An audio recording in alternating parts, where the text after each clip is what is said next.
Mari belajar dari Italia. Apa yang sebenarnya terjadi di Italia? Apa yang bisa kita jadikan contoh agar tidak terjadi di Indonesia? Kreatif konten ini berasal dari artikel warga Italia, dipersingkat dan dilengkapi data agar lebih mudah dipahami. Tahap 1. Kasus pertama diumumkan. Itu cuma flu. Apa pentingnya pakai masker? Orang-orang ini cuma lebay.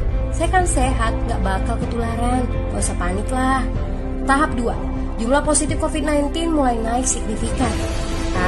Cuma beberapa yang kena. Yang meninggal pun hanya orang-orang tua saja yang memang udah punya penyakit. Hidup seperti biasa aja lah. Pacaran, nongkrong bareng temen, jalan-jalan ke mall. Lanjut.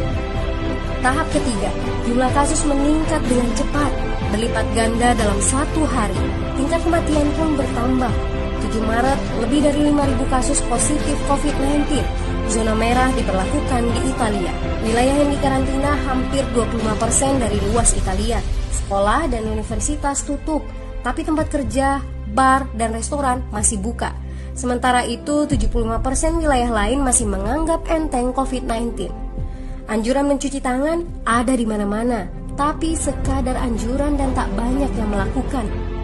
Tahap 4. Jumlah kasus meningkat pesat. Sekolah dan universitas ditutup selama sebulan. Darurat nasional pun diberlakukan. Rumah sakit menambah kapasitas, seluruh kamar dibersihkan untuk memberi ruang bagi pasien COVID-19. Tapi tak ada cukup dokter dan perawat. Ada terlalu banyak kasus pneumonia, terlalu banyak pasien perlu ICU, tapi ruangannya sudah habis, ventilator habis. Pada titik ini seperti kondisi dalam perang, dokter harus memilih siapa yang akan diobati berdasarkan peluang bertahan hidup.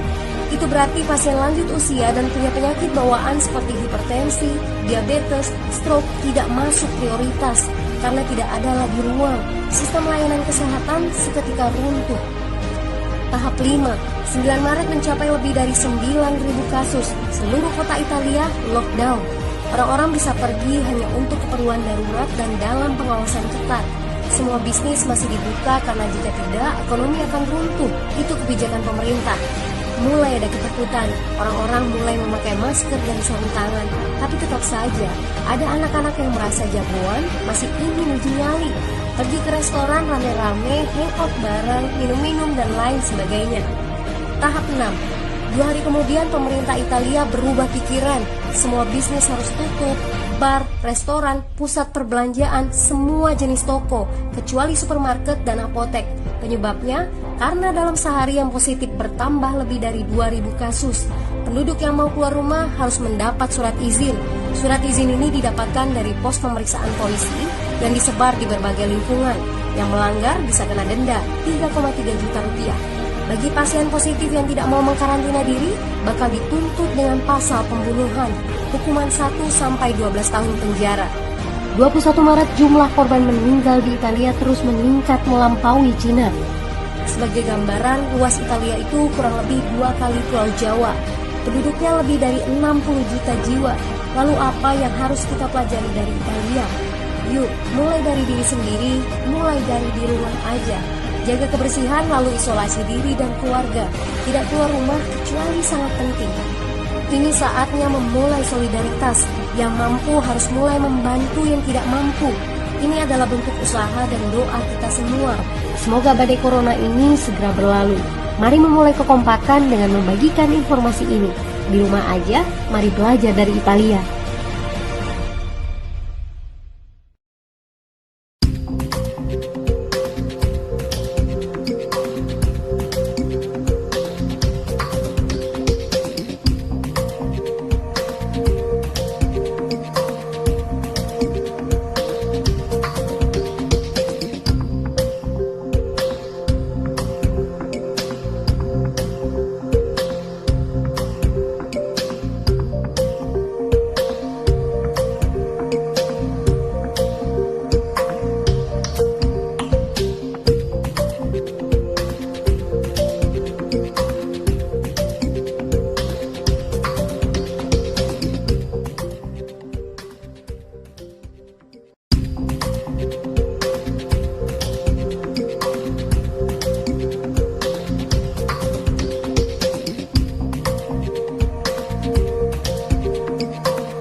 Tips aman pergi berbelanja. Yang pertama,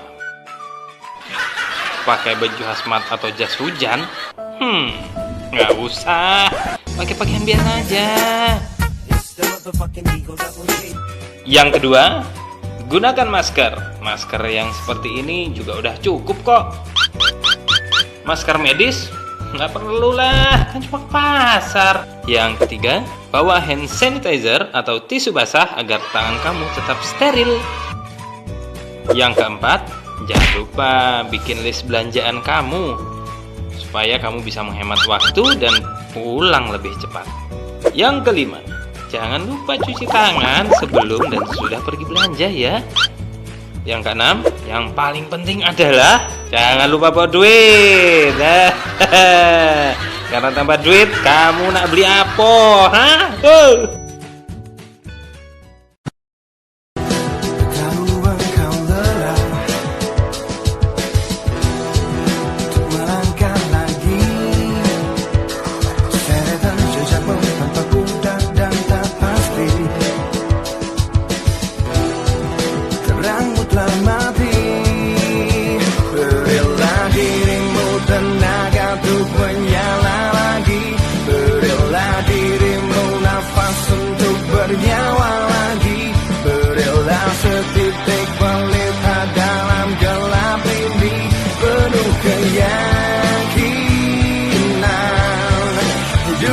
Terus berjalan,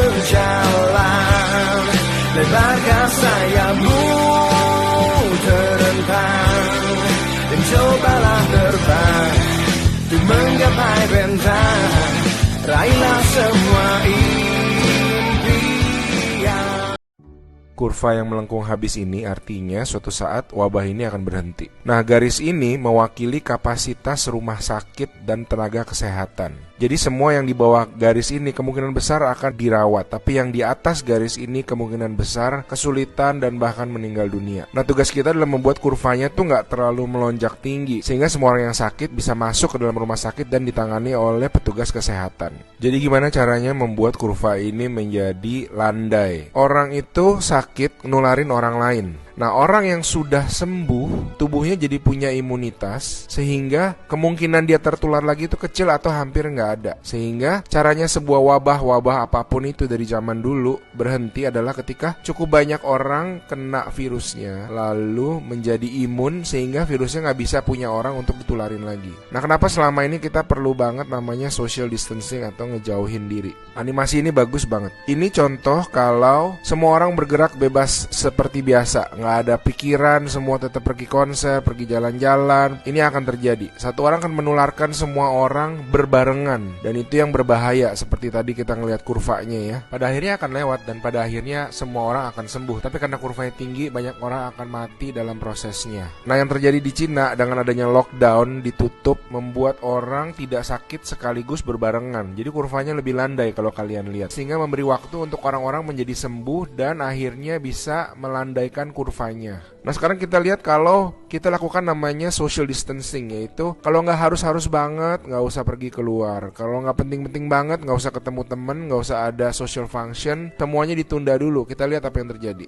Nah, bahkan ini ada simulasi satu lagi, kalau social distancingnya itu benar-beneran ekstrim, orang nggak boleh keluar, ada jam malam dan sebagainya. Ini yang terjadi.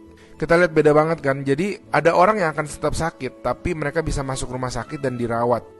Jadi teman-teman, please do your social distancing, stay at home, work from home, anywhere you can. Ada orang-orang yang nggak bisa, saya mengerti, tapi sebisa mungkin lakukanlah semuanya itu. A good way of doing it is to imagine that you do have the virus, yeah, and change your behavior so that you're not transmitting it. Allahumma inni a'udzu bika minal barasi wal junun wal juzami wa min sayyi'il asqam. Allahumma inni a'udzu bika minal barasi wal junun والجذام ومن سيء الأسقام